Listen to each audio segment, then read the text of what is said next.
Hello, hello, hello. How are you all doing? I am so behind on things. Doing good. It's a Thursday. I don't have my pencils ready. You're gonna have to forgive me. I need to just do some quick pencil prep here, and then we'll get going. Great model. Yeah, we did this model actually not too long ago. But we had some unfinished business with her. Sorry, if anyone's curious what I'm doing. I'm basically just filing my pencil, rounding off the charcoal. But yeah, she's great. As I said, we had some unfinished business with her, and so I just wanted to pick up kind of where we left off and continue going. So without further ado, let's do just that. I'm going to set the clock. How long will we go? I'm leaning on doing diagrammatical drawings for these.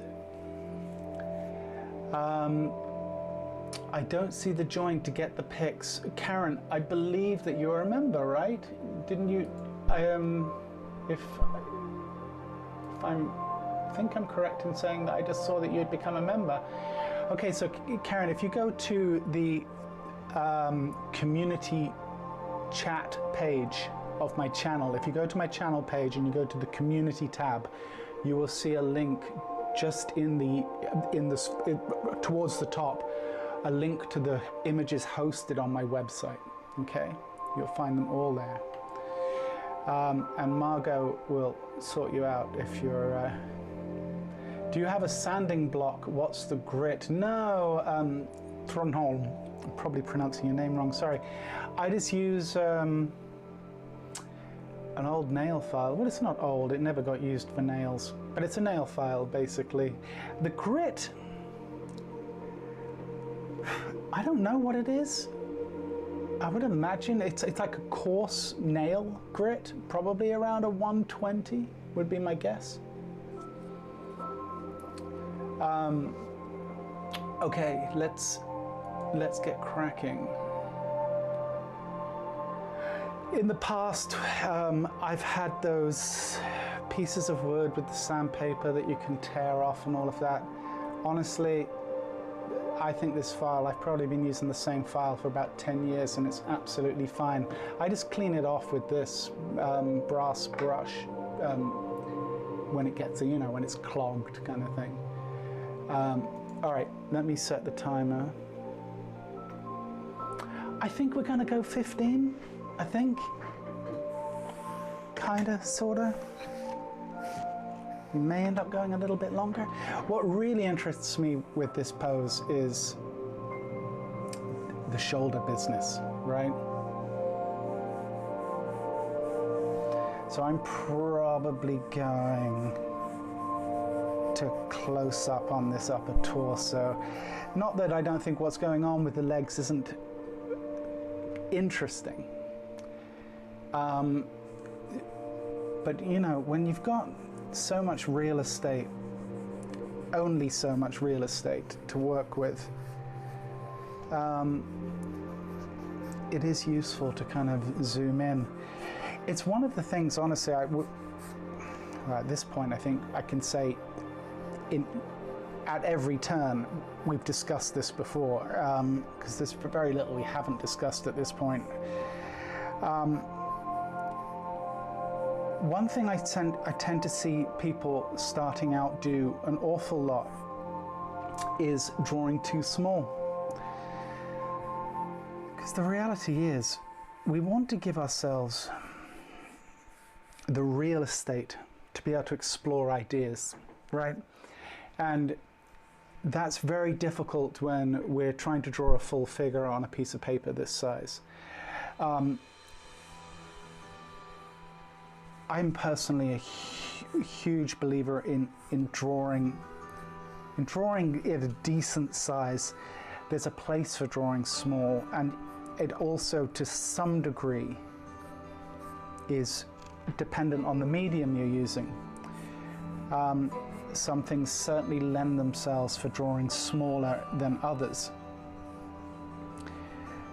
But as I said, as just a general observation, I find people starting out, they simply tend to draw, in my opinion, too small. Scapula's going to be sitting there. Mila, thank you so much for the support. It's much appreciated. Who did you study anatomy from? Who was your main influence?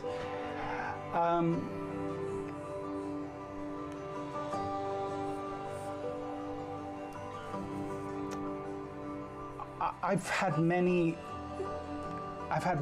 drawing people that have inspired me, or I've studied with to some degree or another in my journey, both doing figurative art and having worked up in the animation industry essentially my entire career.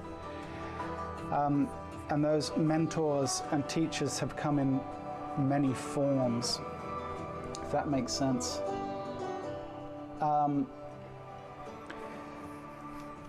I would have to say I give an awful lot of credit to one of the people that I studied figure drawing with, who was a gentleman by the name of Carl Ganas, who teaches out of the Animation Institute. Well, he teaches in other places, but I studied with him at the Animation Institute in North Hollywood in Los Angeles. And he certainly, I would say that Carl started that journey in many ways. He made anatomy accessible. But I would have to say the large portion of what I've learnt with anatomy is honestly by doing. You know, it's really a case of, I'm not one of these, and I don't necessarily think the best way to go about it is to just open an anatomy book, start on the first page and just try and work your way through.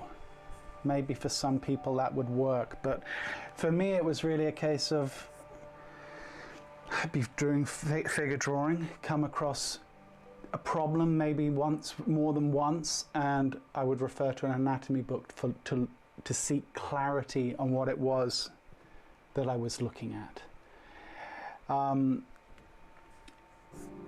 And that way I find that it's a much more kind of slower, and you could say more incremental kind of process. My upper torso looks too short. Actually, I can make this work. So yeah, so it's it's an ongoing journey, and I'm also a huge advocate for understanding, and I know you can make an argument this is anatomy, but I think landmarks are as important as anatomy. And I think with a few landmarks, you can do an awful lot of problem solving. And I actually think landmarks are probably more important than knowing individual muscles. Because I think learning anatomy, it can be intimidating for people, especially the way that I see it taught sometimes. When it's taught, that's the other problem, is I think there's very few people teaching anatomy in a way that's actually useful to the artist. Anyway, I'm studying anatomy and figure art from Glenn Vilpu, George Bridgman and Jeff. Yeah, Watts. Great. Look, you can't go wrong. So here's the thing. We're all in the same school of ideas, right? Glenn, Carl both teach at the Animation Institute, and they both teach essentially the same system, right?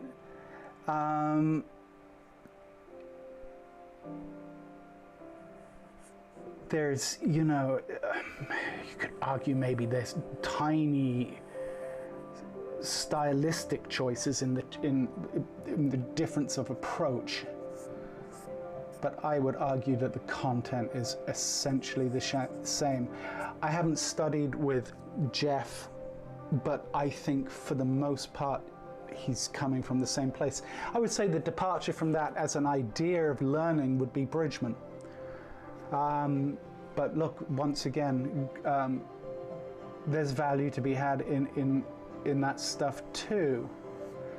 I'm not a huge fan of those books, to be honest, or the book that is widely circulated of his.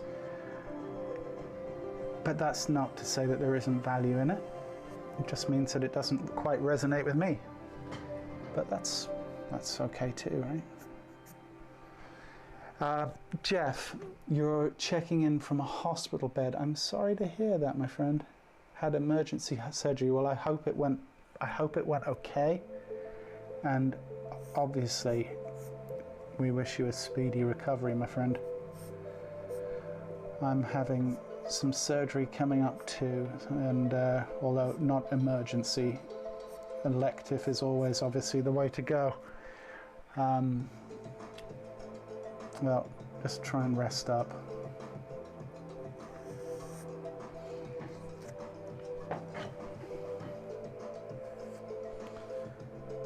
All right, so we got the crease, we got the rotation really, you know, we see it from the scapula here. We got this fold, and then under here, the fold that really kind of comes down and meets up with the oblique. And obviously the iliac crest sitting here, and then we got gluteus medius coming down this way. Gluteus maximus and all of that.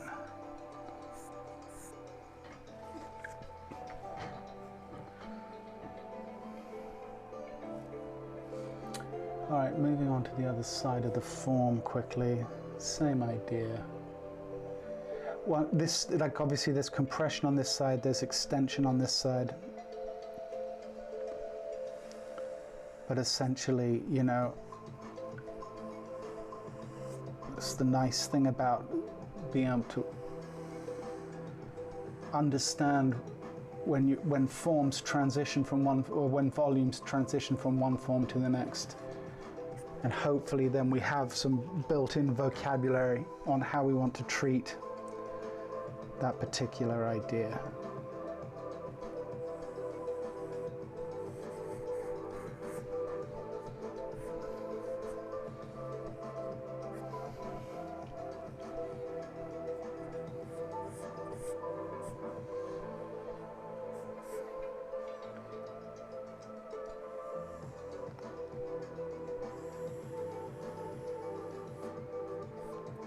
Yeah, I actually have surgery. I have 2 procedures coming up. One of them's next week. I need to check what date. Sorry, I should do that just very quickly because I want to make sure it doesn't conflict with the stream. Where's my calendar? Let me have a really quick look. It'll only take me a second.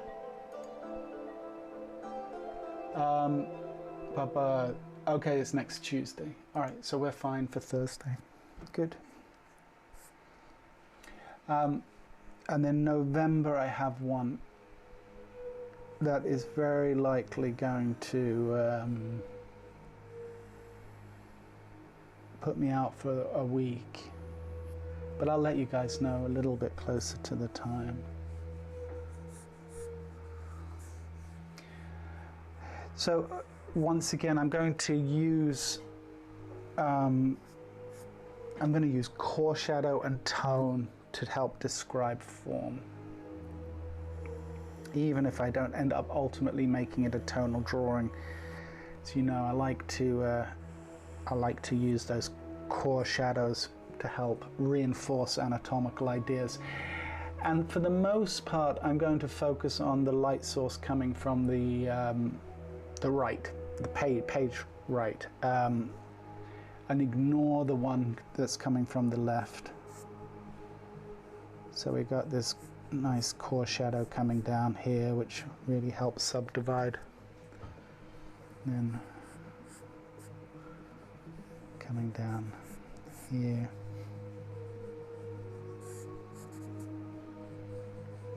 Cast shadow here. Cast shadow here. And then core shadow essentially coming through the form here.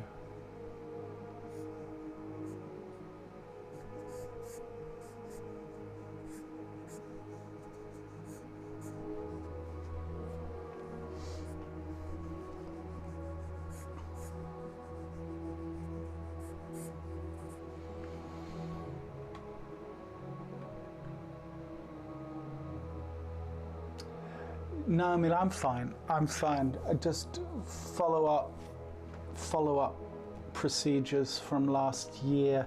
And then because of the type of surgery I had last year, I guess it's not uncommon at the surgical site to get a hernia, which is essentially what's happened. So that's the one in November is going to be to fix that. Anyway, it's a small thing. But no, I'm okay, thanks.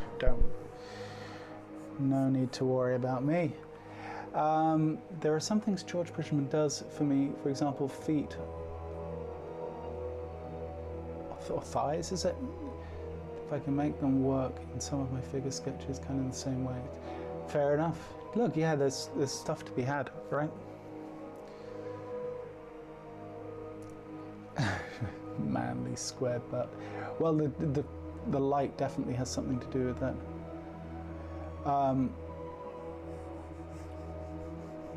Okay, so light's coming from this way, right? This is in tone. We've got a turner form here, so we've got our core shadows coming up this way, and then actually interacting with this fold sitting in here.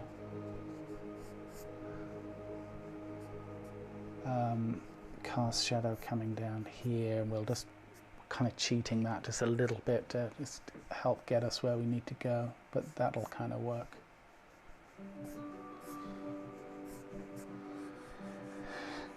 And I'm going to cheat just a little bit as far as how I handle this, because this is all essentially, well, we've got this light source coming from this direction, so I'm just fudging it a little bit, make it work.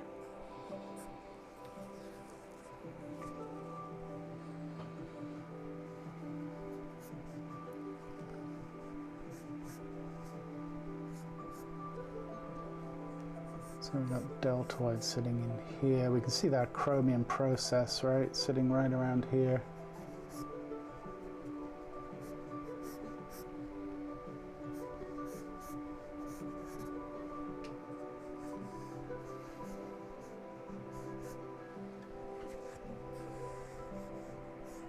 Where are we at? 15 minutes. I think we need to we're getting close to being able to call it on this one, I think.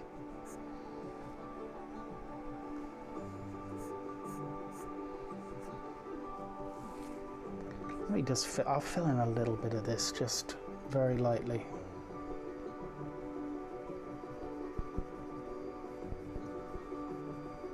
I'm going to keep it kind of on the quiet side with the tone.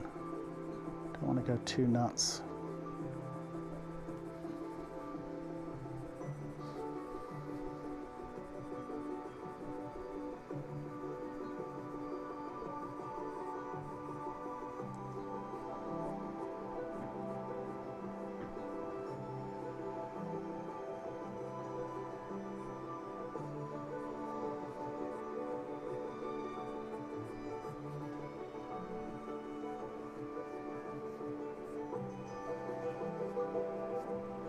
All right, I think that'll do us.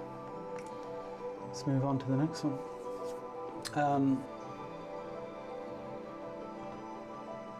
Hey Lulu, what's up?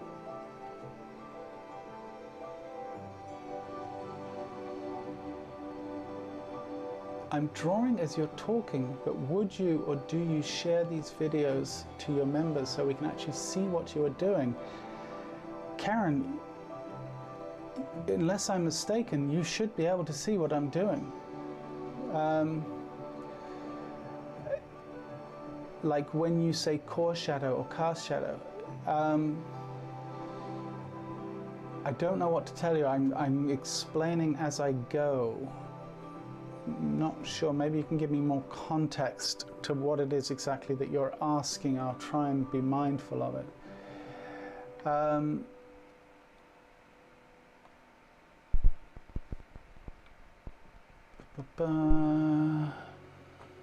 Okay. Richard, are you going to draw that left arm coming across? Or would you leave that out for aesthetic purposes? Well, I kind of have left it out, although this is very much kind of a study. Look, if you were going for a more finished kind of version of this drawing,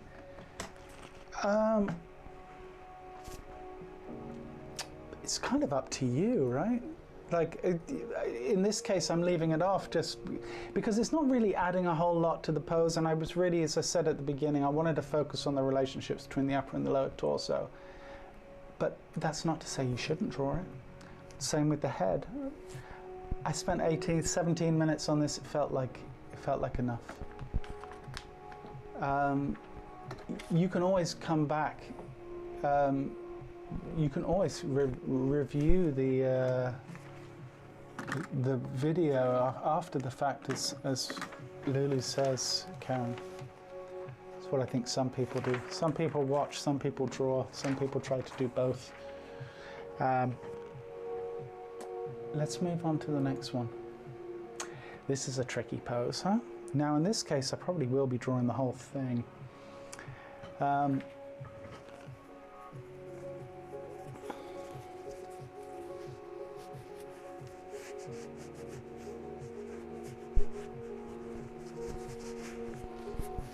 Yeah, Karen, look, you know, you've got access to a lot of previous reference as well, and obviously all the videos. I don't know where you are in your journey with this. You're just going to have to kind of dig in and check them out. You know, just when we meet on a Thursday, just you know, repetition. Okay, next pose. Yeah, this next pose is kind of tricky. I'll try and explain my process as we go.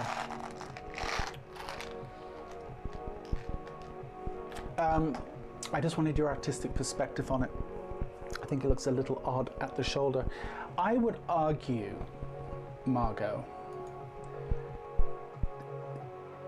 that there are aspects with all of these poses. Like this next pose, for example, it's anyone's guess how it will end up looking. It's, you know, I really consider these exercises take, you know, focus in, kind of zoom in on what speaks to you. And it doesn't necessarily have to be the, you know, the same thing each time you do the same pose, or, you know, it really is a matter of choice. Okay, trying to find the overall general axis of those shoulders, right? And we've got a lot of twisted form here, which is really fun. But, you know, we're going to have to have our wits about us. So this top point here, probably being about where the head of the humerus is for the arm. Obviously, this arm is coming down this way. Hand is about there. And then we've got the long stretch of the rib cage coming down this way and coming down in this direction.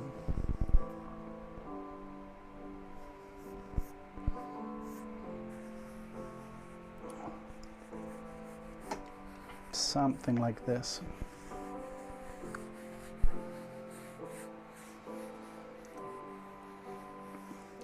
And I'm just going to very loosely find the center line, because this is a twisting form.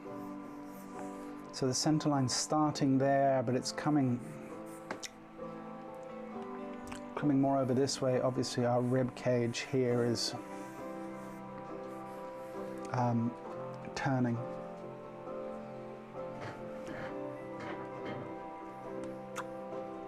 Are you gonna start drawing? Awesome, dude. Yeah.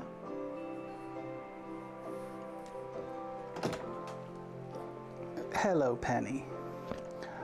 You guys can't see Penny. Oh, Penny just came in to say hi. I think to just thank me for the treat I gave her before the stream started. Guys, I had a horrific thing happen today. I have close to the house, we have woods, you know, forest. It's fairly substantial. It's not massive forest, but it's you know, you could spend a couple of hours doing loops and different circuits in this forest. I'm walking along, about half an hour into the walk. Penny's beside me. And I don't even know, I want to say I turned my head. I don't even recall turning my head. Anyway, Penny disappeared. And Penny was gone for about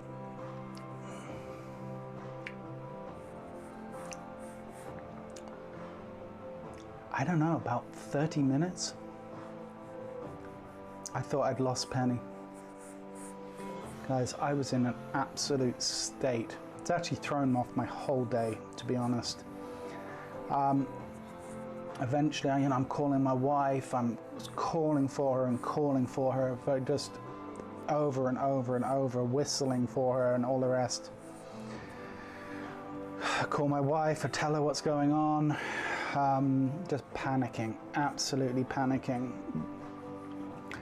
About half an hour, 40 minutes into this nightmare, my wife calls me. She'd received a phone call from people that had found her.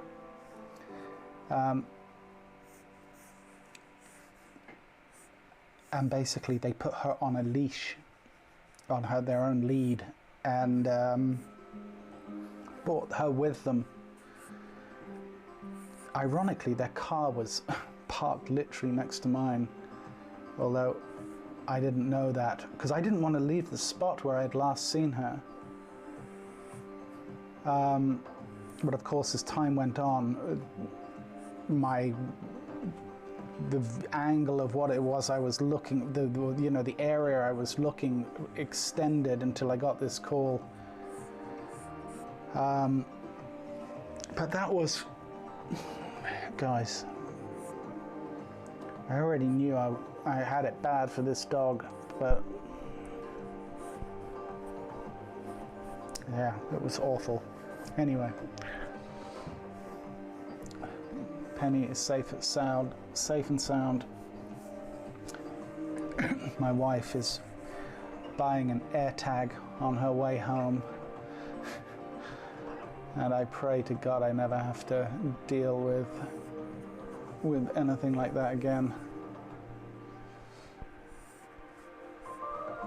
Horrible, horrible feeling.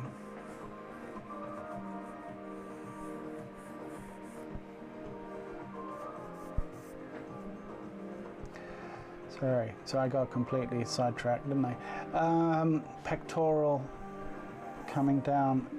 Breast is sitting about here.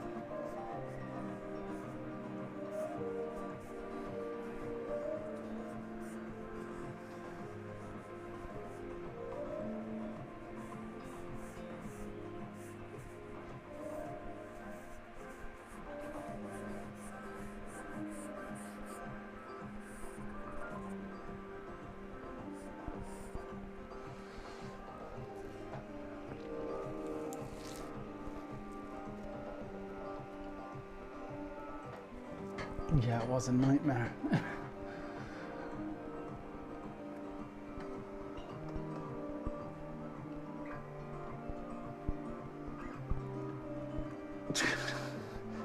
You know what? I think that would be a fair trade, Luna.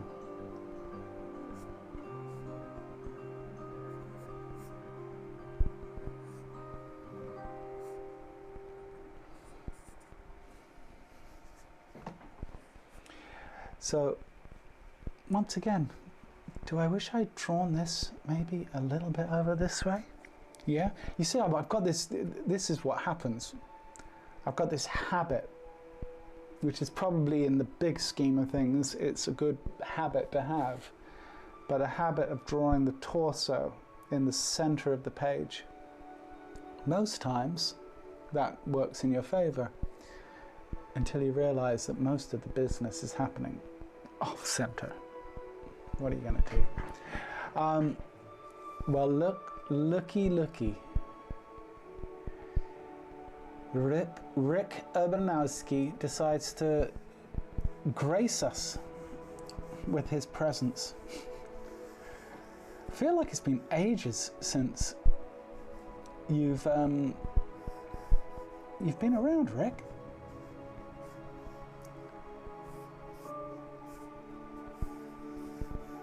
I hope you're doing well.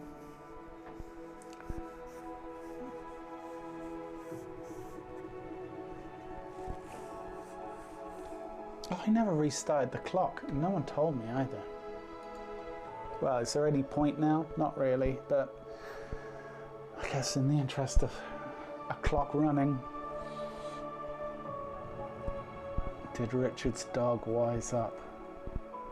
Oh, how dare you? You know, Rick, there I am, showering kindness at you. And that's what I get, huh? Alright, let's see what's happening here. Why I should expect anything else, I don't know. Well, it's still nice to see you on the stream, Rick. Despite your attitude.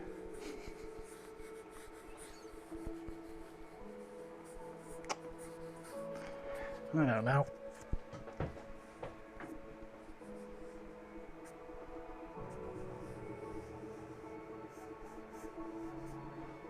I could ask Lulu just to, you know,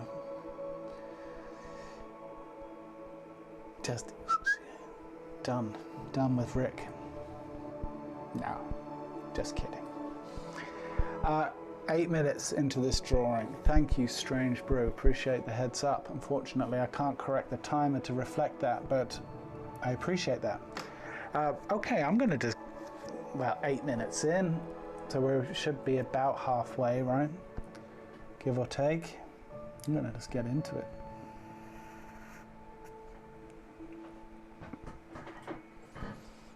I feel like there's going to be some adjustments needed as I go here.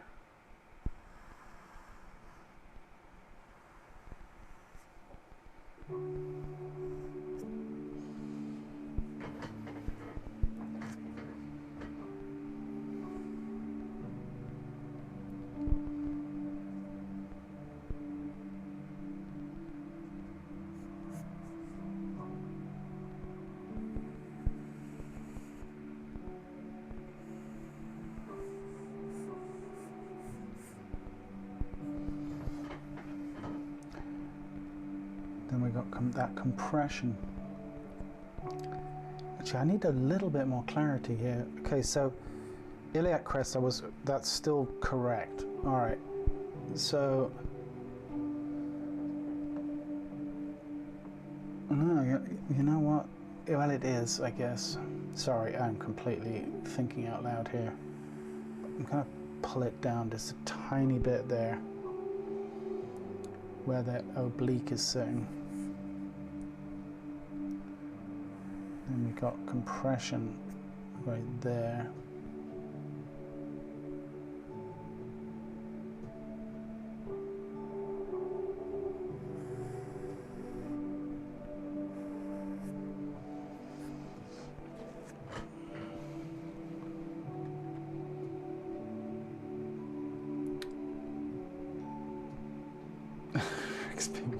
Seedier joints than this. I would hope he has. Right? Been absolutely no fun. Otherwise. I find myself constantly oscillating, says Rick, between caricatures and realism. Do you think I should pick a side? No, I don't. I think both, one informs the other. And I'd say if you're in the mood to draw realism, draw. Here's the thing, I think the realism will actually make the caricature better, right? If you're enjoying both, there's absolutely a place for both. Scapula coming up this way.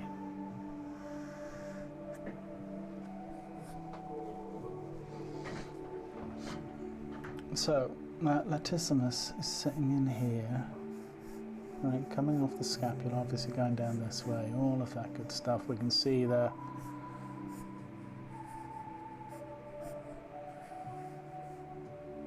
ribs and serratus and all of that.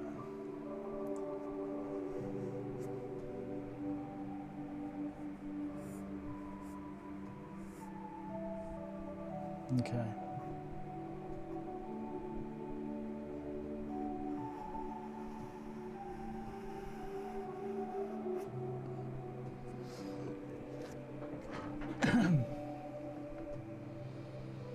Are you from the US? I assume you're asking me.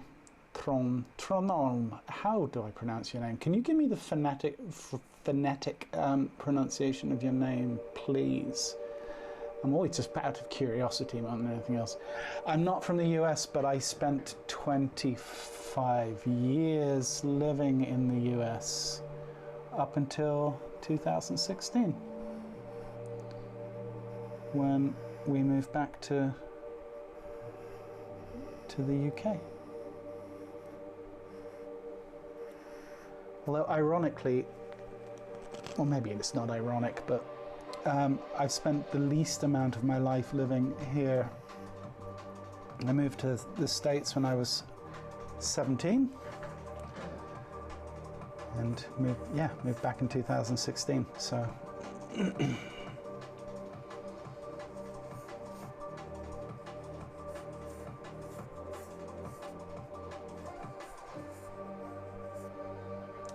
so, you know, having spent the majority of my adult life living there, I've got a lot of, well, I'm told, and I think I recognize it too, but I've got a lot of Americanisms in my speech, which could very easily be confused as potentially as being someone thinking I'm from there.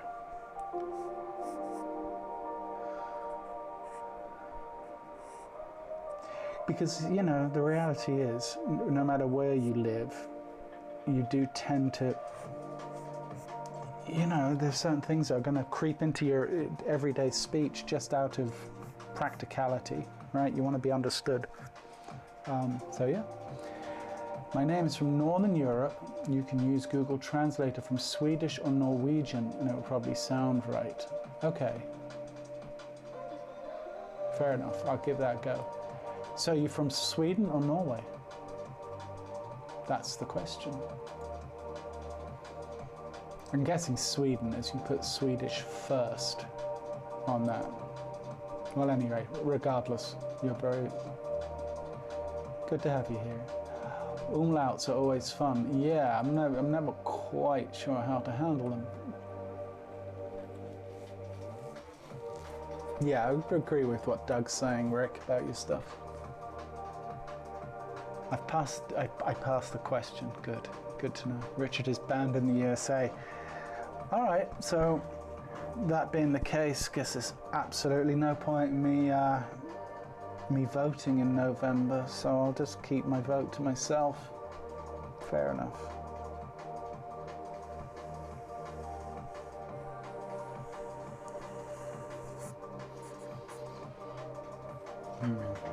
Let's see what you're doing, Rick.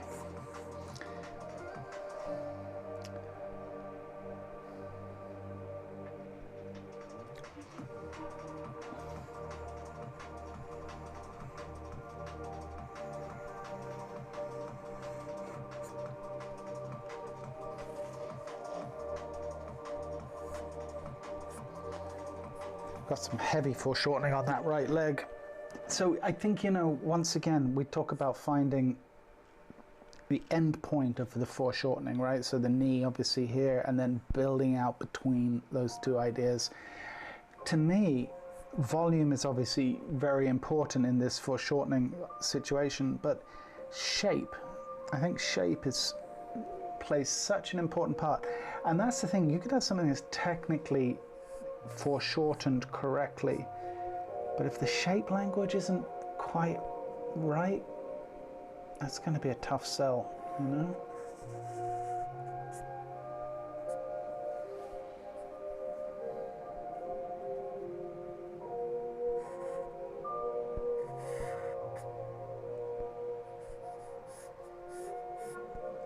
Might ban myself from the US. To be honest, I did think about getting rid of my citizenship. Actually, I'm from Finland. Well, there you go. Fair enough. Throne. Let's look it up. Just want to see how to pronounce your name. Sorry.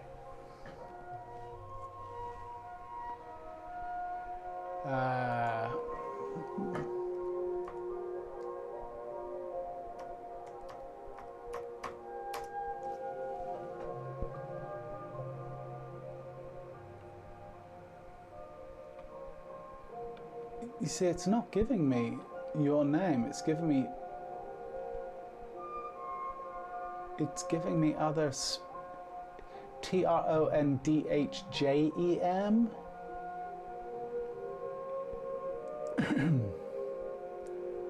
I don't know. All right. We'll never know. Trondhjem.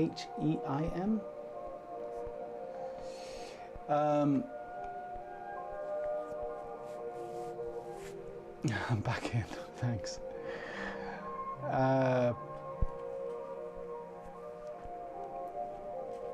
See, now you want me back. Let me see, Rick. You don't want me, you just want my vote.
Margot is here. Margot's in the house. She was.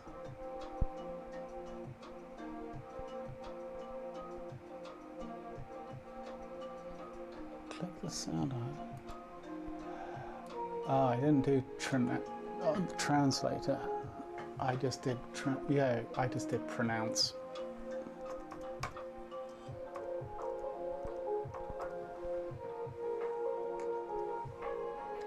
All right. Let's see.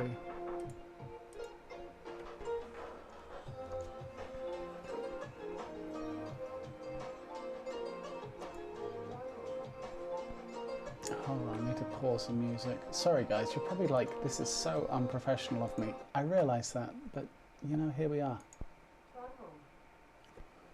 Louder, please. Google lady. Trondheim. I was right. You know. Trondheim. Ooh, That's different. Trönholm. Trönholm. Trönholm. Okay. All right, let's get back to drawing, shall we? Oh.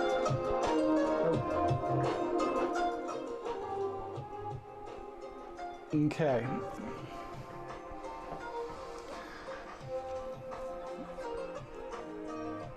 Sci-fi movie. Okay, let's see. Where are we at now?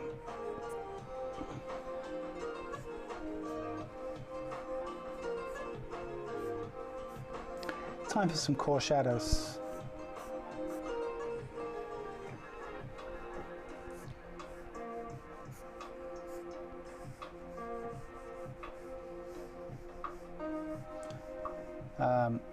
Yeah, what was his name from the last stream? He'd be very upset with how unprofessional everything is today.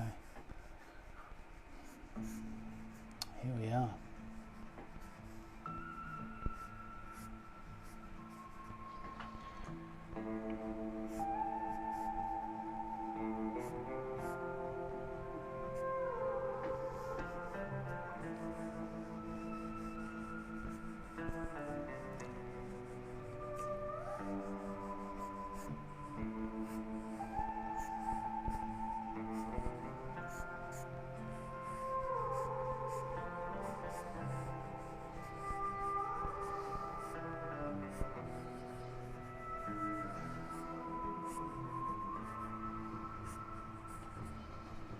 Some core shadow, cast shadow action.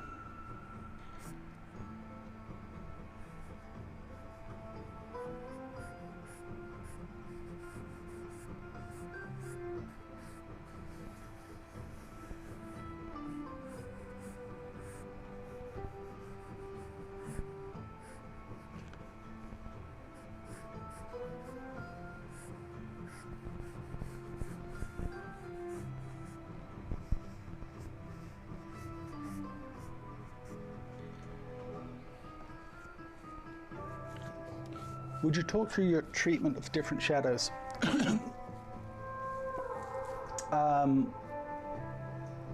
No. Yes, of course. Well, here's the thing. So, Karen, we basically, for all intents and purposes, we've got the lit side of the form and the half turn in the lit side of the form, which is essentially something that is describing form, right? Then we have the core shadow, which is the transitional shadow from light into shadow. Comes in many different flavors as far as how soft or how hard it is. And then we have the cast shadow, which is a shadow that is created by one object in front of another and it stopping the light coming. Rather than trying to show it to you on this figure, I will draw a very quick cylinder at the end and I'll show you the primary concepts. Because I think generally speaking, I think it's a subject that we can actually approach, at least initially, quite simply. Obviously, you can build up complexity with that as need be, but I think conceptually it can actually be quite a simple process. But these core shadows, as I said, I'm looking at what's in the lit side of the form. It's the transitional edge from light into shadow, and core shadow tends to be the darkest part of the form. We'll get into it. I'll do, as I said, I'll do a little demo. I am cheating here. I am just going to, because I'm only doing the one light source, I'm going to have a cast shadow coming from this direction. Probably be coming out this way. This is a rough shape. It'd be something like that. Or that would suffice. All right, I'm going to once again, I'm just going to block in a little bit of light and tone here.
We'd like outlined in which are hard lines and which are soft. Sure, no problem. Okay, so with that in mind, yeah, I'm going to call this one done, I think. I will actually, before I do, let me just go in just a tiny bit more on this cast shadow, because it will actually help just explain something very quickly, which is the concept of reflected light. So just by knocking down the cast shadow here a little bit, you can see that right here is the lit side of the form. This is the shadow side. This is our core shadow sitting in here.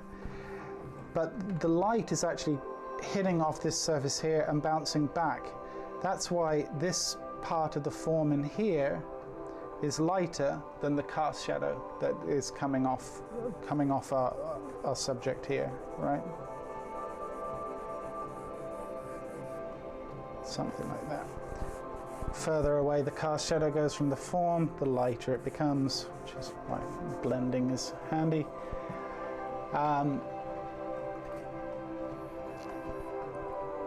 But let me I'll give you a quick concept of. So basically, imagine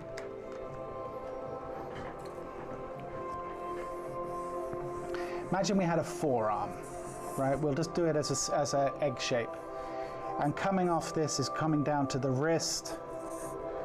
And as we know, the further we get down to the wrist, right, we go from very round form into a very box-like form for the wrist, right? You can see here, right? We've got a pretty hard edge here, very flat surface here, right? So if we were to just kind of draw this as a volumetric idea, it might look something like this, and then we're coming into the hand would be sitting in here, right? The harder the turn, the harder your core shadow is going to be. So at the knuckle here, or at the wrist right down here where it meets with the hand, the core shadow could be quite hard. As we come to the very soft transition of this mass sitting in here, this core shadow gets a lot softer. You may even lose core shadow altogether. It may just be a very slow transition from light into shadow, right? This is the problem with getting too literal with your core shadows. But you know, we might be, as we get in here, things get very, very soft. Like in here, right, the transition from the lit side into the shadow in here. But then we might have just a little bit of muscle right here that's kind of under tension or something that could create a slightly more of a core shadow again, right? So, and you can see this on forms, right? If you just look at the reference that we're looking at and observe the world around you, right? If we just have like a sphere like this, you're not going to have a hard core shadow, right? It's not going to exist. What you're probably going to have is you may have a shadow that's like this, but it's going to be very, very soft transition from the lit side of the form into the shadow side of the form, right? Then we might have, and keep in mind that the cast shadow is always going to be darker than this, right? That's not to say that you might not have a little bit of extra darkness in this transitional area in here, right? This is probably going to be darker. This band through here is going to be darker than what's happening here, because this, once again, the light is bouncing off here and it's bouncing back and illuminating essentially what's in the shadow. So you're going to have probably a very soft core shadow there, but not nearly. But you're going to have a much harder and a much more aggressive core shadow where we go from one very abrupt turn of form to the other, if that makes sense. Does that make sense? Hopefully it makes sense. The best thing to do is to take this kind of as a concept and just observe, observe, observe, right? We do something in figure drawing I talk about all the time, which is called conceptual light, which is we just light the form ourselves. Sometimes we might even ignore what's going on the reference.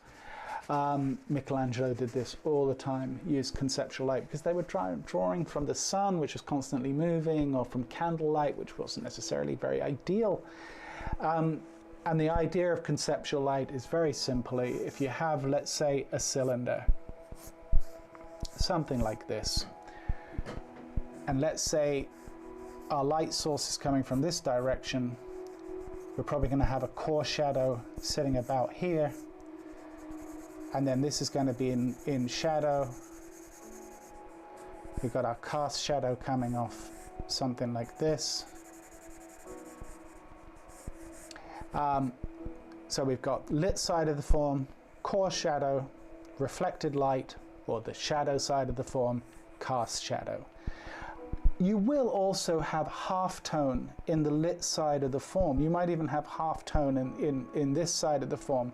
The halftone might be, for example, if this was a body, let's say this is a torso, well, you know, we might be able to see the halftone of the abdominal muscles and that type of thing.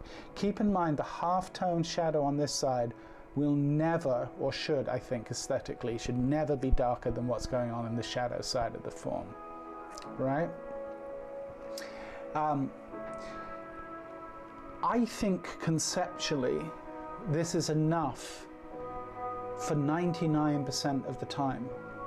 You can take this concept and take it to a very highly refined idea, but at its core, this is essentially what's going on. Just one other thing, once again, broken record for those who are here all the time, but keep in mind the 60-40 or 30-70 rule, which is basically from here to here to here is approximately 60-40, right? 60-40. It might, this shadow might be over here and it might be, you know, 70-30. What you want to avoid is essentially a cylinder or any form where the shadow is essentially 50-50, right? This is what you want to stay away from. Aesthetically, it's not pleasing. So tend to favor one side or the other with your light. Okay.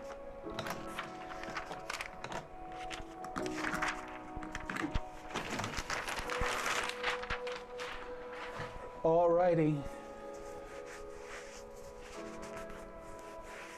What do you think, Michael? Hi, Michael. What do you think of the Russian way of figure drawing? Okay, I'm going to go out on a limb here and suggest, Michael, that you are talking about the academic school of figure drawing, which is very size oriented. It's about grids. It's about copying. If that's what you're referring to, I would have to say I am not a fan of it at all. I would much rather be thinking sculpturally, volumetrically. I'd rather be thinking about form sitting in space, not copying a series of shapes in front of me, right? All right, let's move on to the next pose. Before we do, I'm just going to have to take 1 second to just very quickly calibrate a pencil here. Once again, you're just going to have to bear with me while I do this.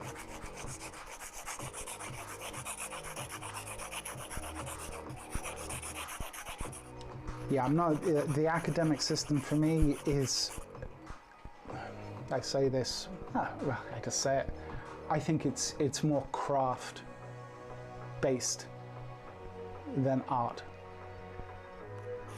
And I'm not wildly impressed by a large majority of the people I see coming out of that system. I generally, there are exceptions obviously, I tend to see a lot of lifeless, very stiff figure drawing coming out of the academic system.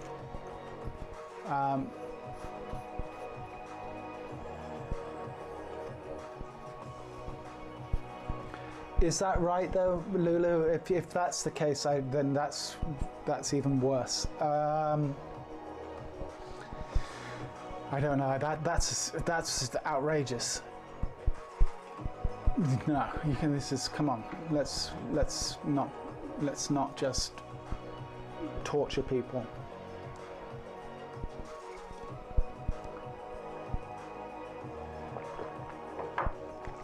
All right. Let's do this.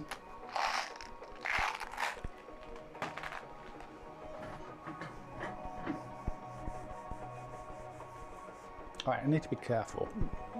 Where do I want the torso to be?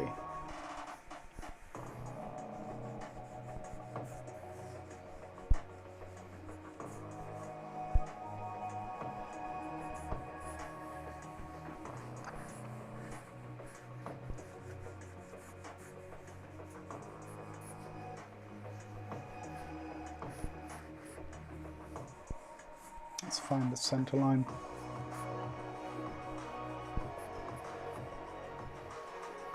Sacrum.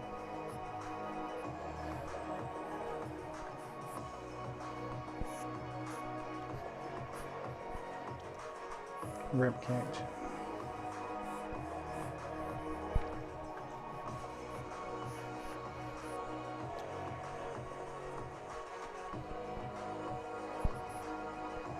I finally got to see the new Deadpool movie.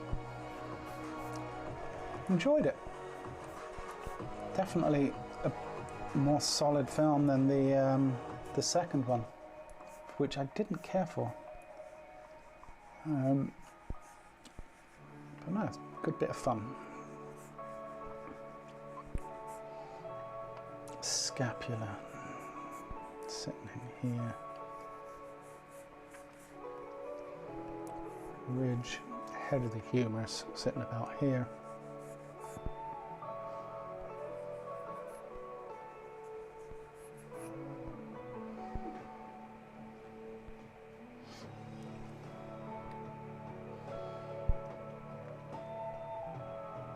You're right, Richard. I like more gesture drawing. Well, okay, so we're on the same page as far as what we're talking about. That's good. Yeah, look, I think that,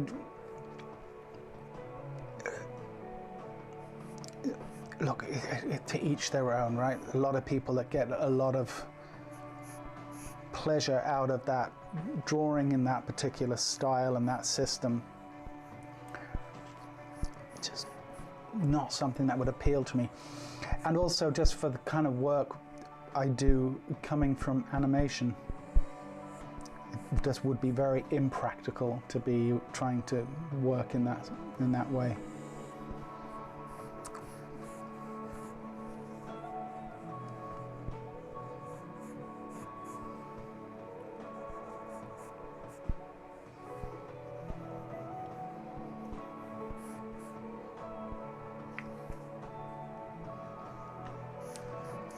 But in saying that, you know,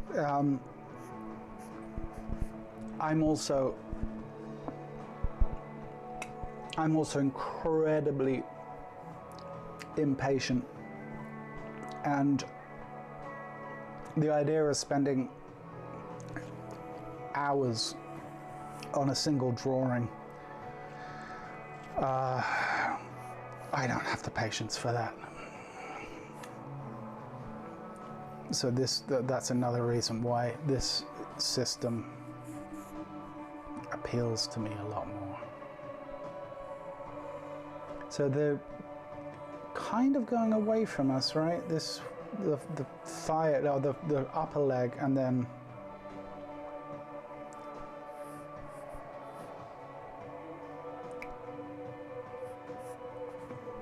we've got the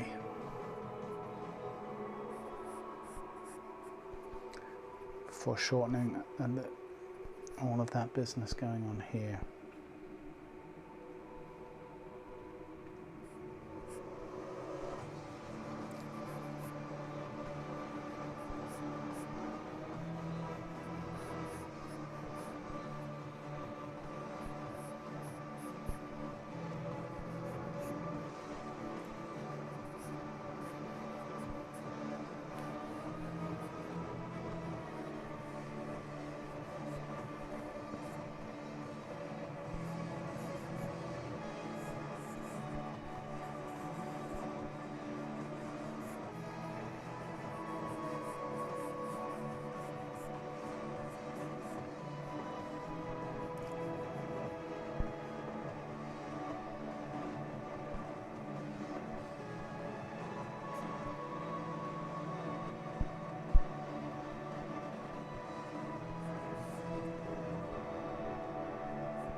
We're at 6 minutes, okay.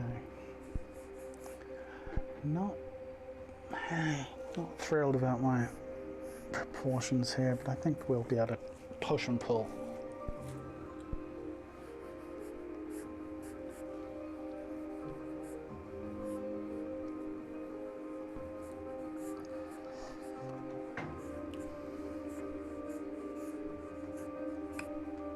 Yeah, let's see what we can do. Pity. Okay. Anyway.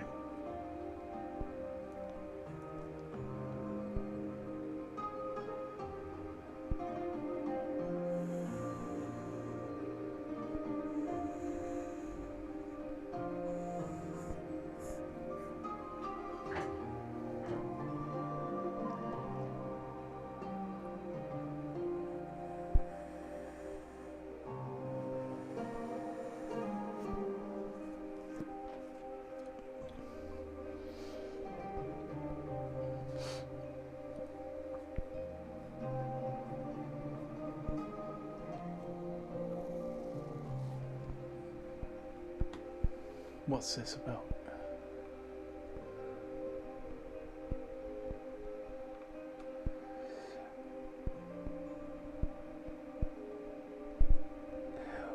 The first vertebra, says Mila. I assume you're talking about right here.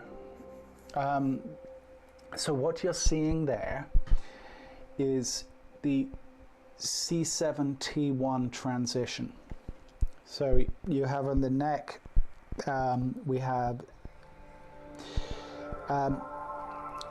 seven cervical vertebrae, right, which attach from the occipital ridge up here, coming down to here, and then where C7 and T1 meet, you generally can tend to see those two vertebrae.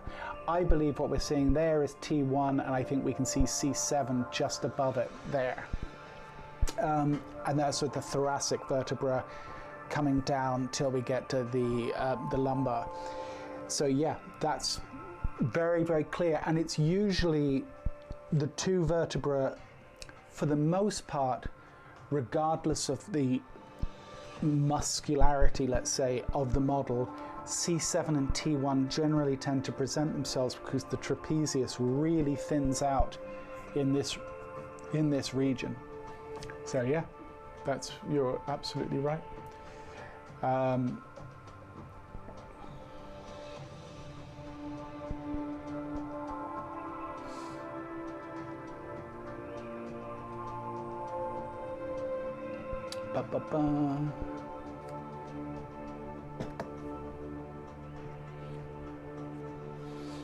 Now, if you're talking about the coccyx down here, that coming off the sacrum, we can see a couple of the coccyx bones right sitting in this region right here.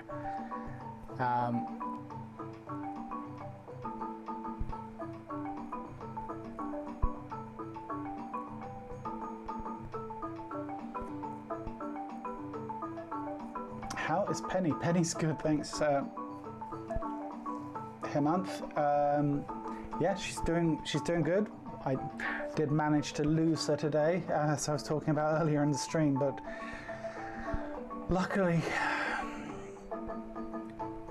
between a good Samaritan and a little bit of luck, she was retrieved. None the worse for wear. She seemed delighted with herself, but she aged me a few years, that's for sure.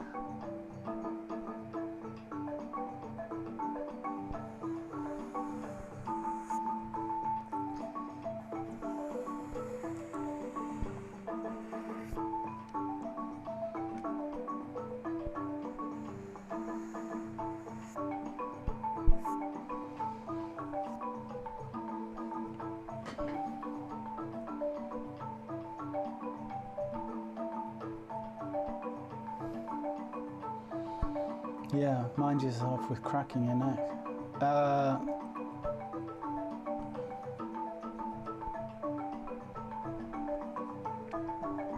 Well, there we go. Glad I nailed it. It's useful to understand because obviously where T1 is up here, it tells us where the beginning of even if we can't see it, it tells us that at the beginning of the rib cage, right? So in that respect, there's value to knowing where T1 is, especially if you know if you're unsure, then it's going to give you a clear idea of where it is that where you're at.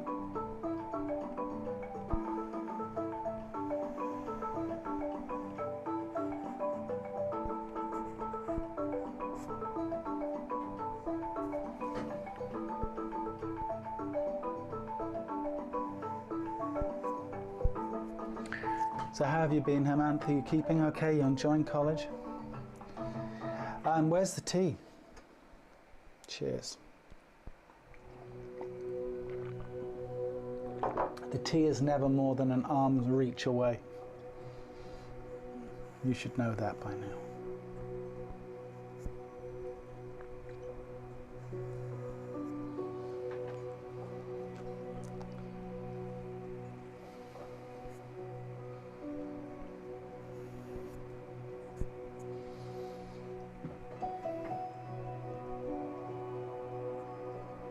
Yeah, not thrilled with the way this one has gone, but especially considering, you know, this should not really be a complex drawing by any stretch. It's relatively straightforward. You know, it's like this kind of concept that we talked about before, but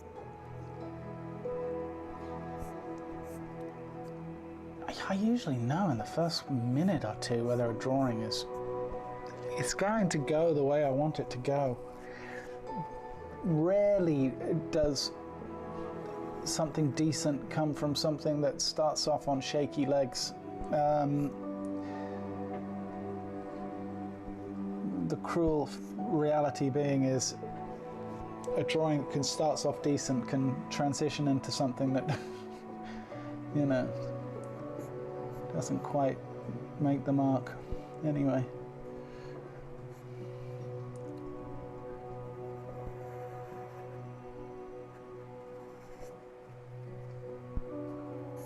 Such is life.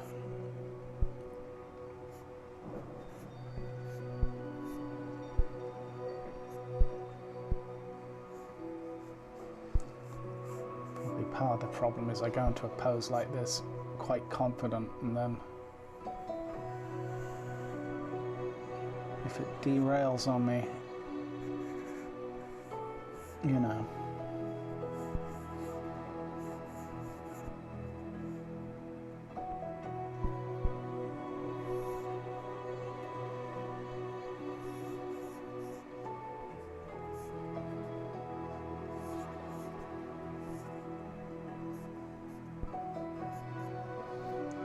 Anyway, hopefully we'll have something that's at least serviceable.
Top 5 things that destroy your drawing. Go. 5. Doesn't take 5.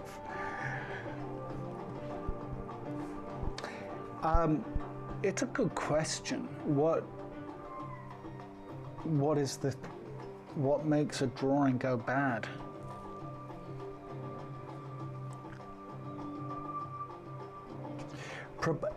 I think, you know, we can refine proportion as we go, but if we don't get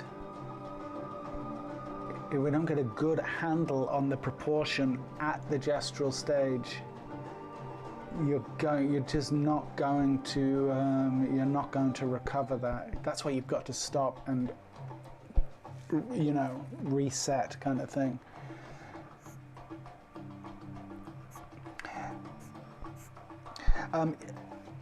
Just changing subject slightly. Karen, talking about shadows and the roles of the softness of the shadow. If you look at her right leg, for example, look at that transition going from the lit side of the form in here, and look how soft that transition is going into the shadow side of the form. You could make an argument that there is no core shadow in that transition. I'm drawing a core shadow because of the graphic properties that the core shadow brings, and the way that it can help define a volume, a form, a plane turning direction, changing direction, right? So that is where, for me, let's say cheating or accentuating a core shadow into the form where there is none, for example in this turn here, I find it's a useful tool. The problem is you don't want to overdo it. You don't want hardcore shadow everywhere, or it's going to look a mess, right? Whereas if you look at, for example, you know, just on our model, the ridge of the scapula, like, look at this, how hard and how sharp, let's say, that core shadow is coming down this way and then coming down here, right? Completely different transition of form because we've got an edge there, harder edge, right? Same on this side. You can almost see, even on both sides, you can see where that ridge of the scapula is. So, and same down the arm. Look at how, you know, we've got some softness in this region in here, but compared to this thigh, right? One is very rounded, very soft transition from light into shadow. The harder the transition, or the more boxy the shape, let's say, the harder that will be. A complete and utter lack of consistent practice. Yeah. That'll do it. You and me both.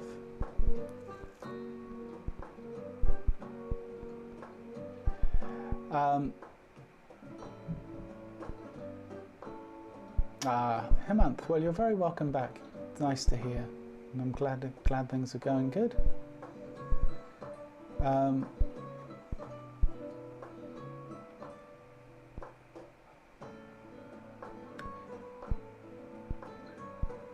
Committing too soon, but I do have a fear of commitment.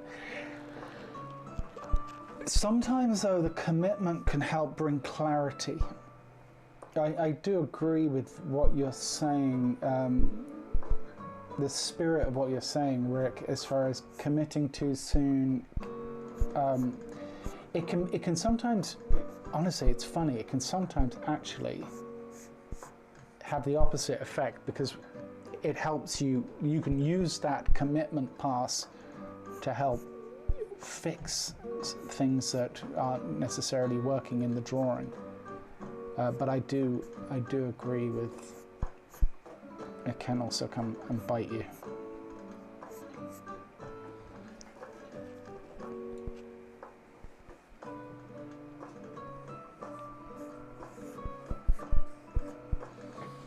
Now we've got an interesting situation here where 90% of this form is in shadow.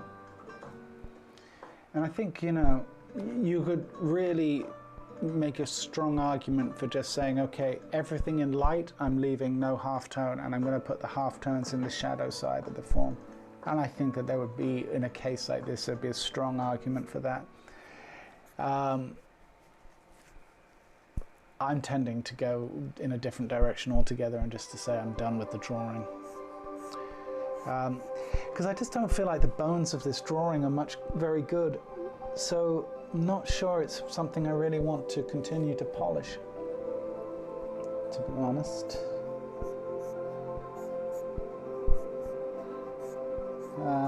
Yeah, not really feeling it.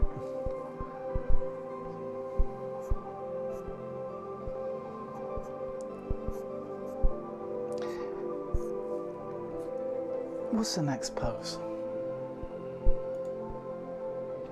Yeah, tempted to move on. Plus we've got about 30 minutes left, just maybe a little over, and we've got two poses to do.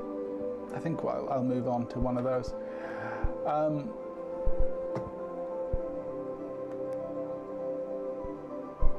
I find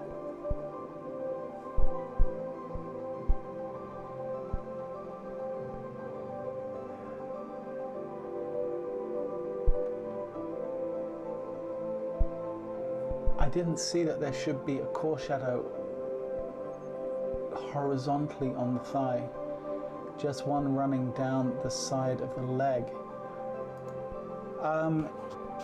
No, I think what I'm really getting at here is just how, you know, there is no core shadow. I've kind of introduced one there, just ever so slightly, to help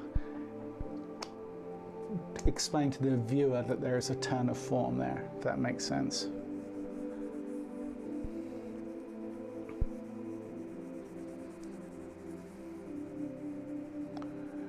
All right. Yeah, I'm gonna call it with this one. We'll just smudge everything together. Hopefully it will help.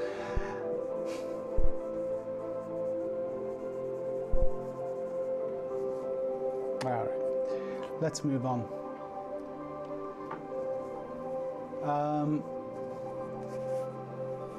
I find that the shadow under the model, the projected one, really helps to ground the drawing, to introduce the cast shadow. Sure, yeah, like it absolutely helps. To be honest, you know, I'm guilty of not putting in the cast shadow enough.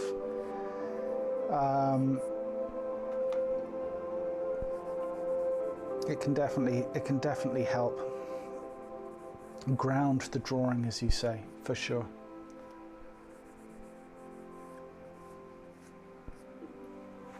A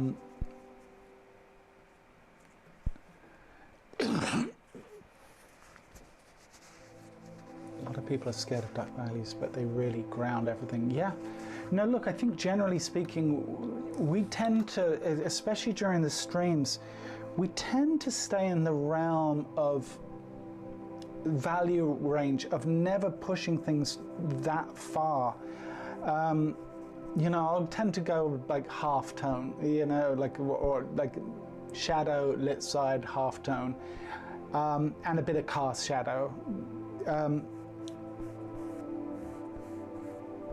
But you know, there's a whole nother level of shadow there where we could go into the darker darks and, you know, highlights. We could extend the range of the light and tonal paths of any particular drawing. Oftentimes, I don't, simply because of time, right? It's a 2-hour stream. Now, I'm not opposed to this, but, you know, if we want to spend literally an hour per drawing, that's kind of the amount of time we're going to need to go into more than the kind of, let's say, simplified version of the light and tone pass, right? Okay, so I need to just take a quick time out once again. I just need to calibrate a pencil because I should have done this all before the stream. And, well, I ran out of time.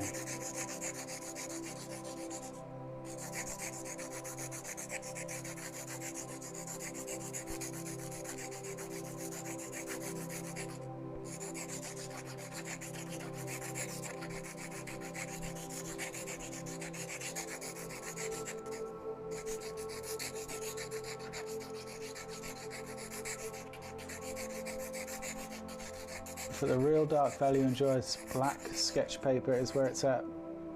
Well, and then draw with white pencil. You could do that. Reverse all your values. Sure.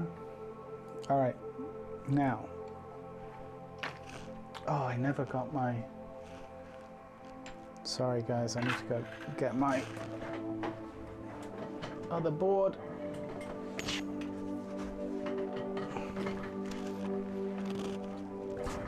Okay.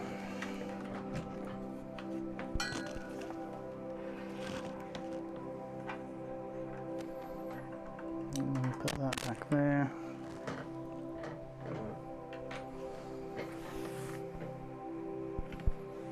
Sorry, let me just take a second here to set this up.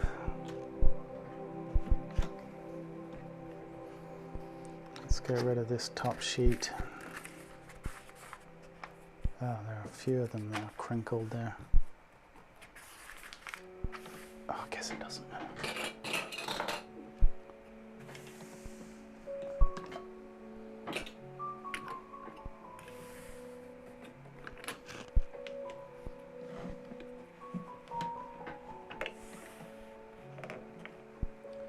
There we go.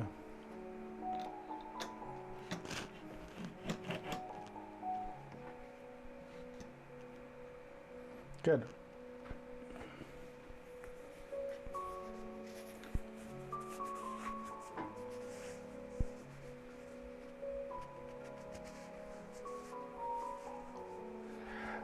Richard, do you think, Margot asks, Richard, do you think maybe someday you could take one or two of the poses that we worked on in the stream and take them to what you would consider what I would consider a completed drawing, and show us the difference? Yeah, no, absolutely. I think that would be happy to. I've got one over here that, well, it's not, hold on. I'm gonna leave you guys here for a second. I'm gonna just unhook myself. So hold, please. Sorry about that. Let me just grab something.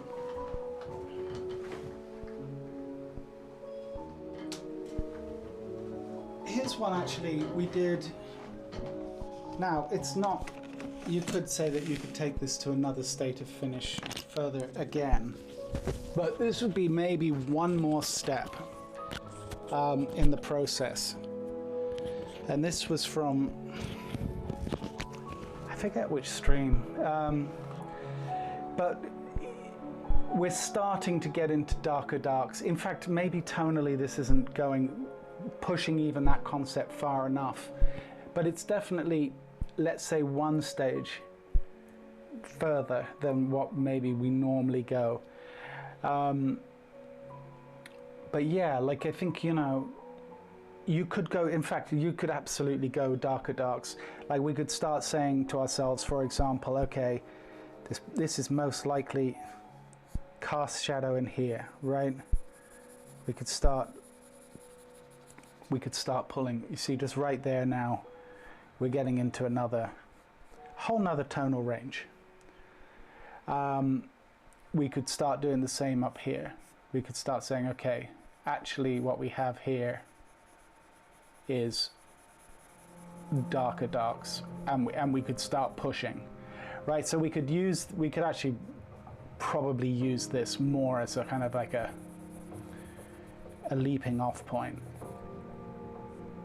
but we could start pushing, right? Same under here, it's probably cast shadow under here, going into reflected light here, and we could start pushing.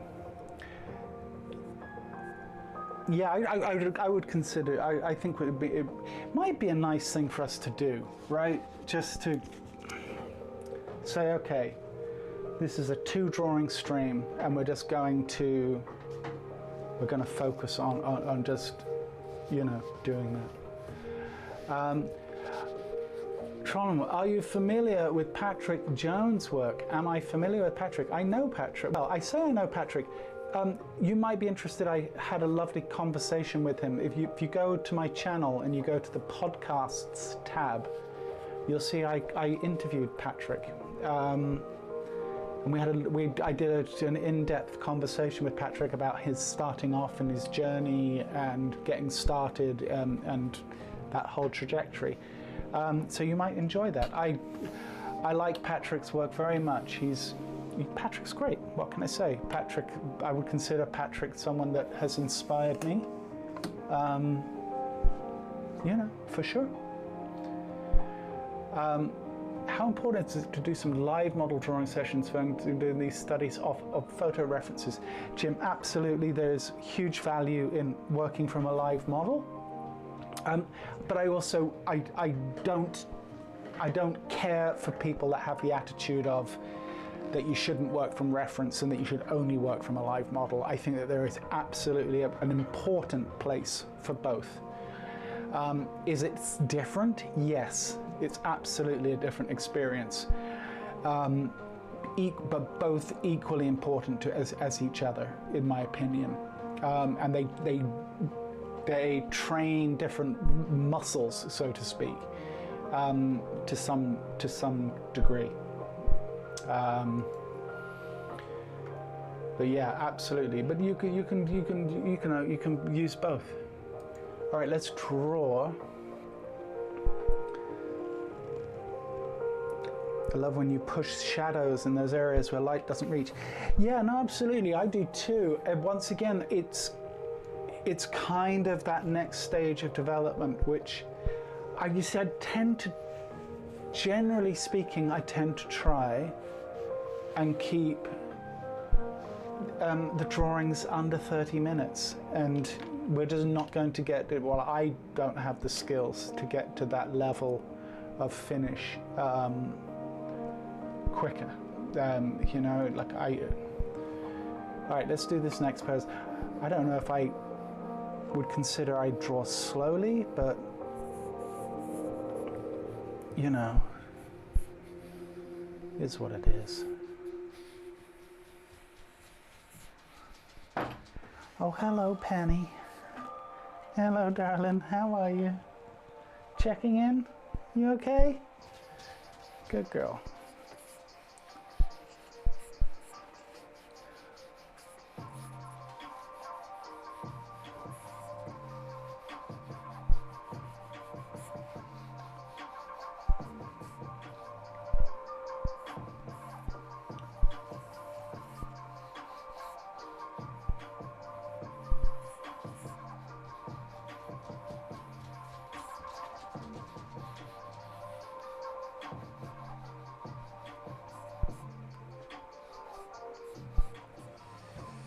Look at that iliac crest coming around the form right here.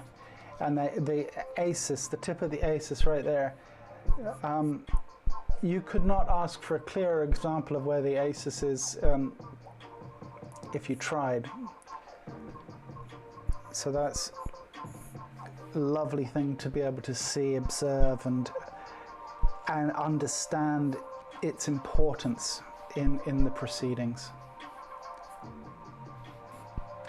As many of you know, we talked even about earlier, I'm much more an advocate for landmarks first, anatomy second. Well, arguably they're the same thing. The acis, in my opinion, is the one of, at least from the front, it is the landmark to understand the transition from the upper to the lower torso. It is the meeting of those two ideas. And I think that the acis is arguably the most important landmark, at least below the arch of the rib cage. The manubrium, the pit of the neck, obviously is another one that's hugely important from the front. And from the back, the sacrum, scapula, C7, T1, right? Landmarks. Because, you know, I think you can get a lot of mileage out of grouping muscles, right?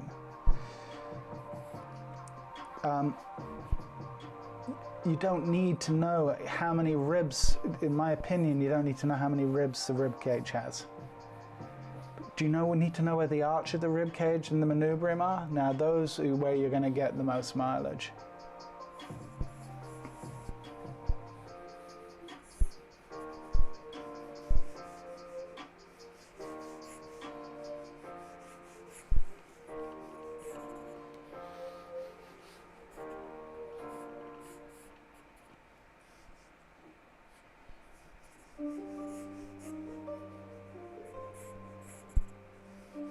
Like if you guys would like to do a long form session where we just work on maybe 2 poses throughout, we plan on an hour long poses, I'd be very happy to do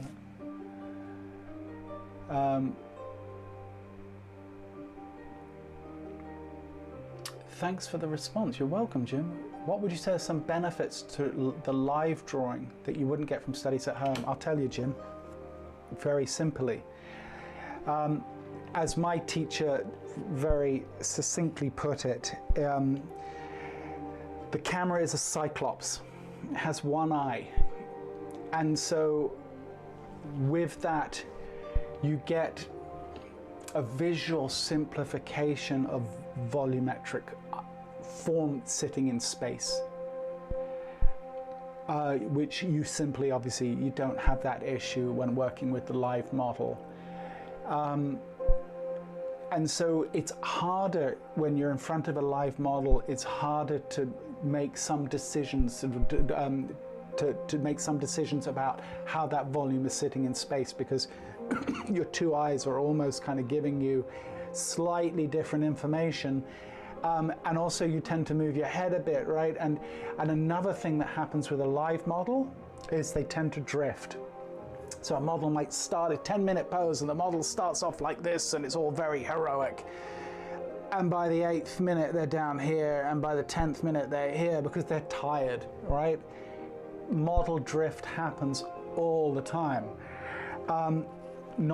This is no diss to models. It's just by the very nature of what they're doing, it's unavoidable.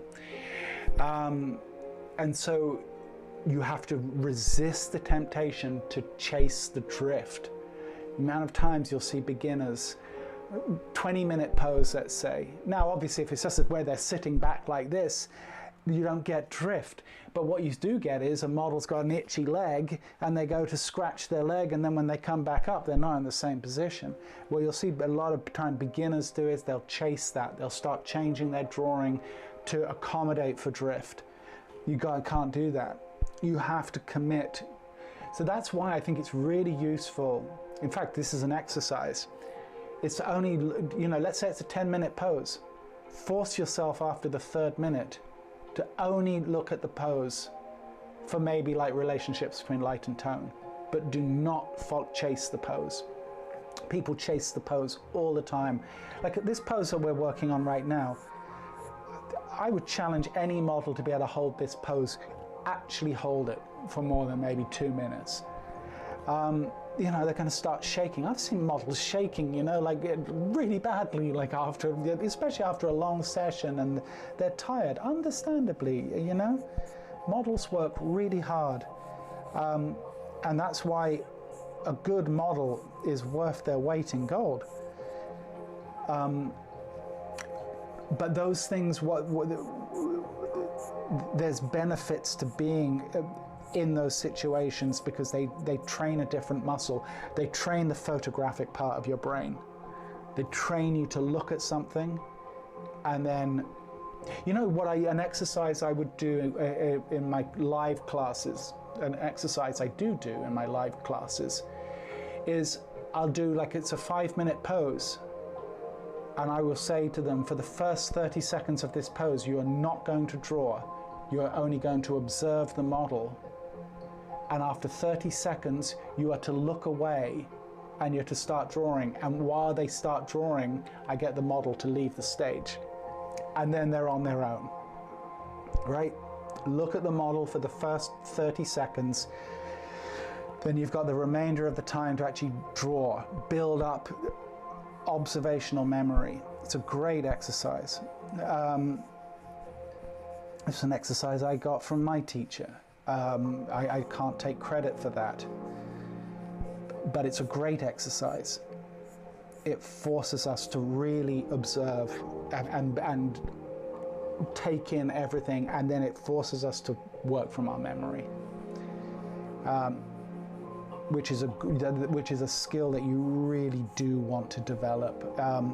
Even if you only ever plan on working with a model in front of you, you still actually want to develop the skill of being able to draw from your imagination. It's hugely important, in my opinion.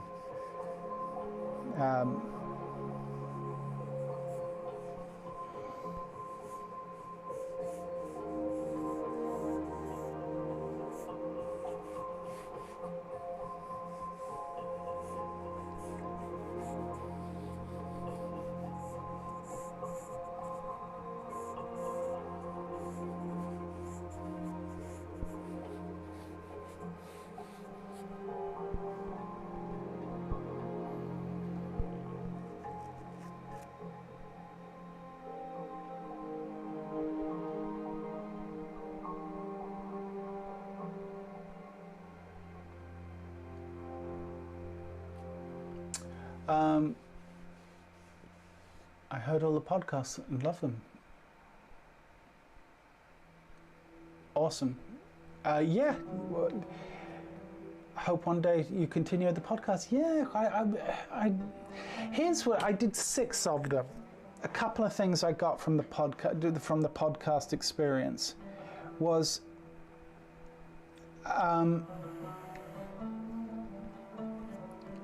I'm not sure I'm necessarily the right person to be doing those conversations.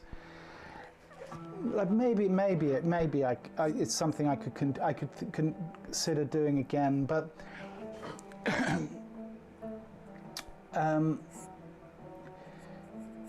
to be honest with you, there's just the practicality of they take, and I have to be very clear on crediting Doug.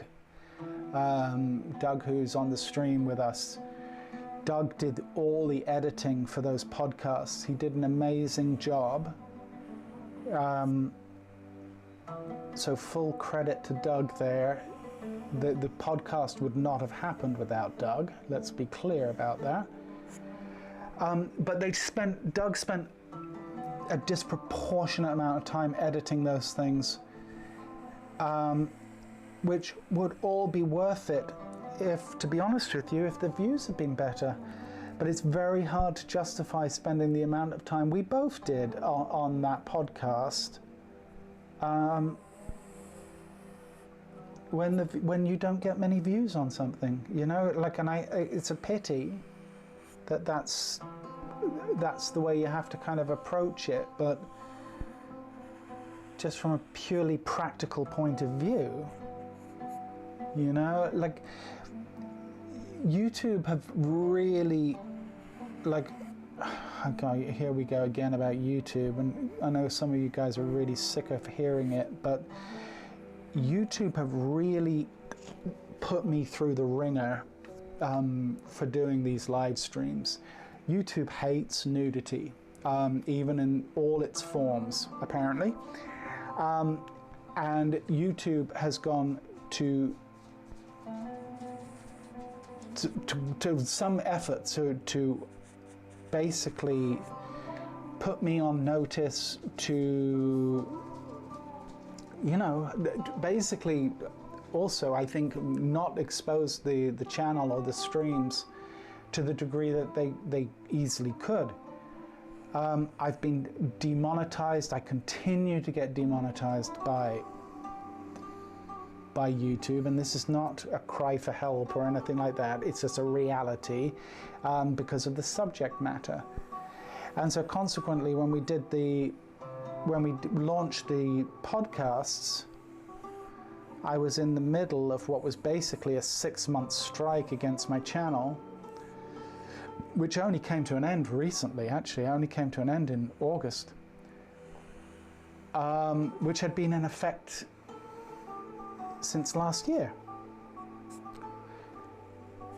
It's very hard to be motivated to spend a whole lot of energy on something like a podcast when the platform that you want to put it on almost seems to be going out of their way to not promote what you're doing. So anyway, sorry, very long-winded, roundabout way of explaining the situation, but there you go. And it continues to be an issue with YouTube, and you've all heard that whole boring thing way too many times, so I'll try not to bore you with it again, but these are the facts.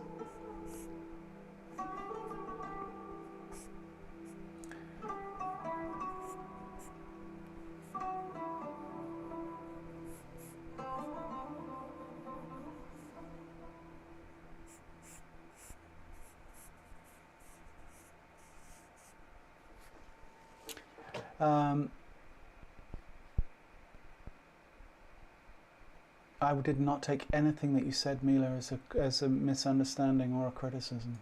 There was nothing you said that even gave me a sense of that.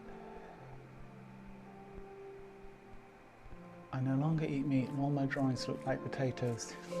It's a connection. Yes, yes. No steak, no good drawings.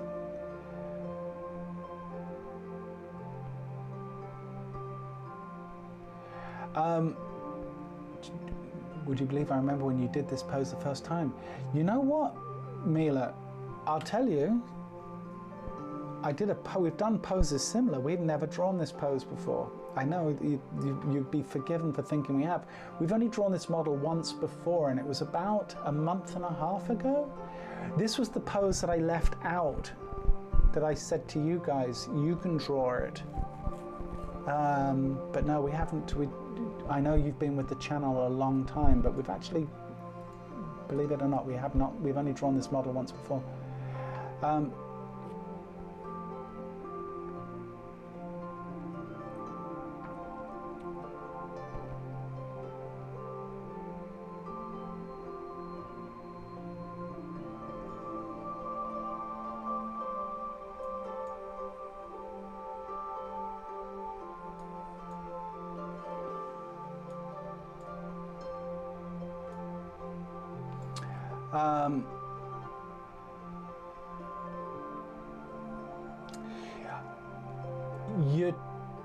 Sorry, I'm going to butcher your name, but in the interest of making sure everyone has a voice, or that I'm at least reading everyone's,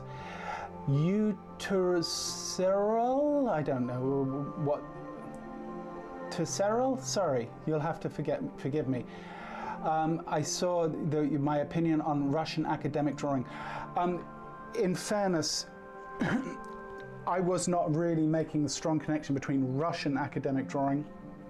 I was making a connection with academic drawing in general, and you could very well be right that I'm speaking more about the French and Italian.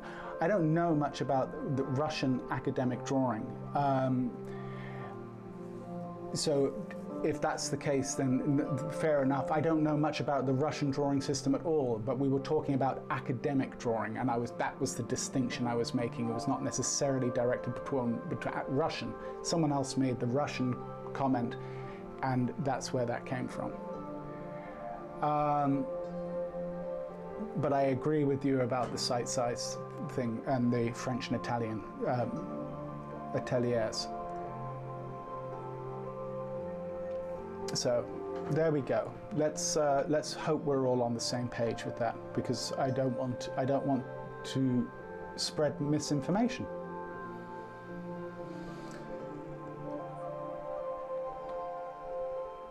Yeah, it's a memory retrieval thing. That exercise, it's a great exercise. You should try it.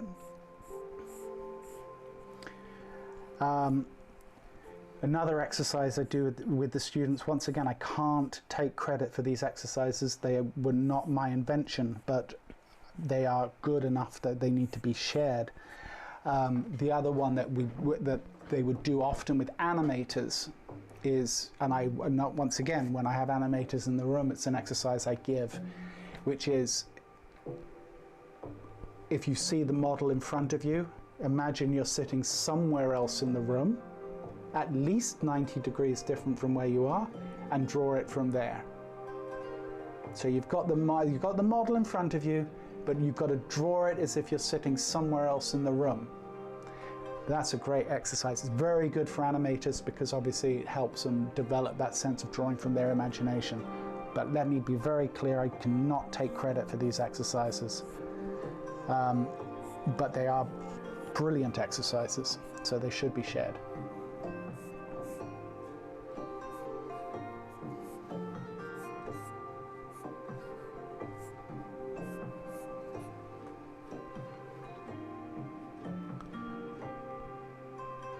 Vilpu said that.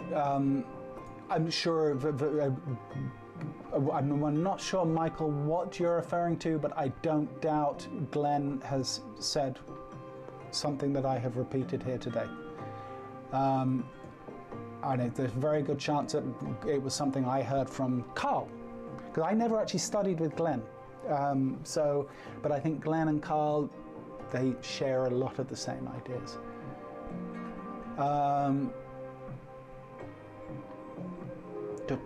Sorry, I'm just trying to catch up.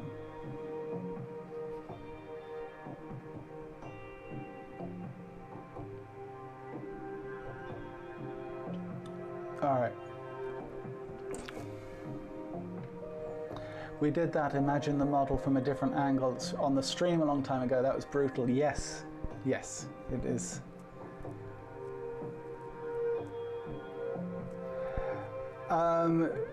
Regarding views, says to Cyril, I'm just going to say what to Cyril, okay? One gaming YouTuber I know recently posted that due to diminishing views, he opened TikTok account, which he'd never planned on doing. I have heard, it's a good point. I've heard repeatedly, just generally speaking, that there's a lot of creators on YouTube that are hurting. Whether that's policy or algorithm driven on YouTube's part it's hard to establish, and I don't think it's necessarily a one-size-fits-all answer to that. But I think that views are down for everyone on YouTube, not just people creating the kind of content I am. Now, add to that the kind of content I'm creating, and you can imagine it's the perfect storm. But yeah, it's one of those things, which apparently, and I only look at this stuff peripherally, so I don't know how accurate this is, but apparently YouTube have done something with the algorithm to try and basically open up the space for people that are starting out. Smaller channels, let's say, which is fair enough. That's I could completely understand the reasoning to doing something like that. The problem is they've done it at the cost of really hurting the people that basically keep the lights on, so to speak. Not that I would consider myself in that category, but you know.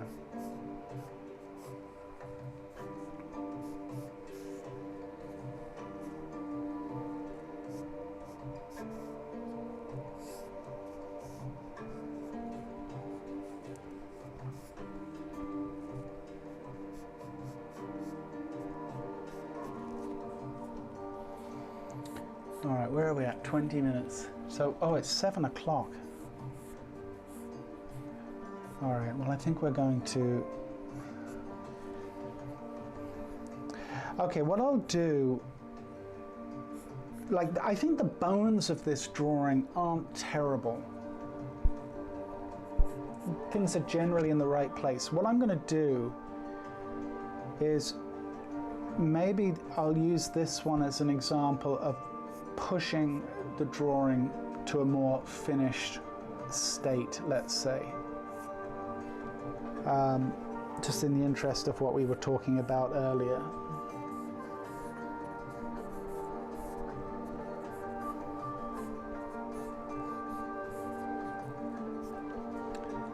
And I think what we should do is we should finish the proceedings with a 3-minute pose, and we can get on with our day. Cool.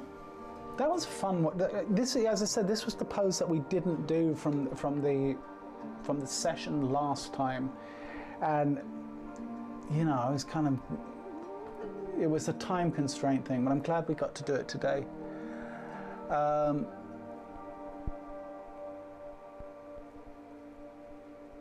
I do not draw most days. Yeah. Lulu, you should draw more. Although I do appreciate you being in the chat, because you are, along with a few others, you are one of your glue. Hard to imagine. I watch more YouTube than anything else. Everything from how to do it stuff to learning how to draw. You and me both, Margot. YouTube is. I have a premium account for YouTube, and I've actually said it more than once to my wife that I think that of all the streaming services, YouTube is probably the one I will hold on to the longest. I get more value out of YouTube than I do out of most of the other streaming services combined, to be honest, because it covers such a wide range of topics, right? But yes, agreed. Zara, hello, welcome, and unfortunately you're joining us towards the end, but we are about to do, guess what, kids? A 3-minute pose. All right? Let's do this. No more excuses. No more hiding behind 30-minute poses. 3 minutes. Let's go.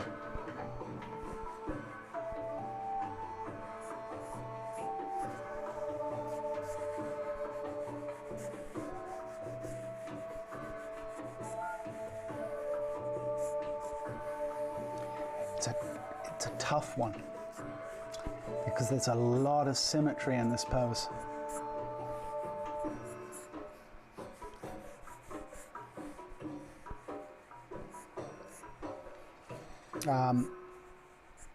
Usually when we're doing these fast poses, we want poses that are dynamic and, you know, have a lot of different kind of elements. This is a relatively quiet pose. So we have to keep our wits about us on trying to capture the subtlety of it.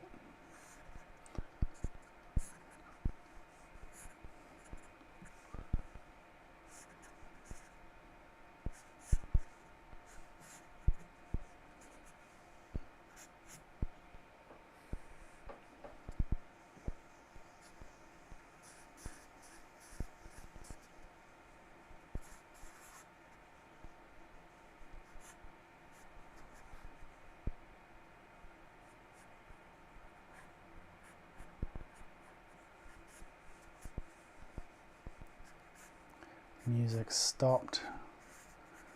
I think it's a sign. So we'll just leave it. We'll leave it quiet for a minute.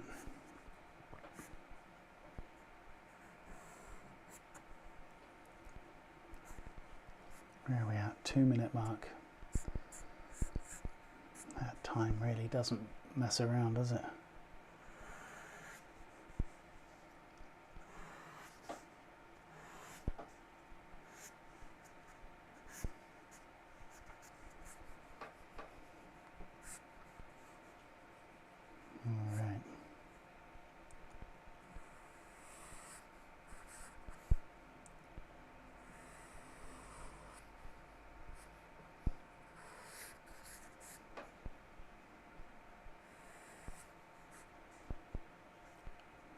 Oblique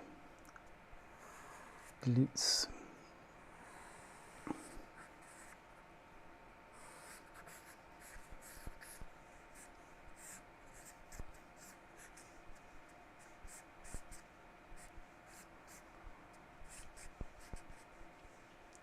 And there's our 3.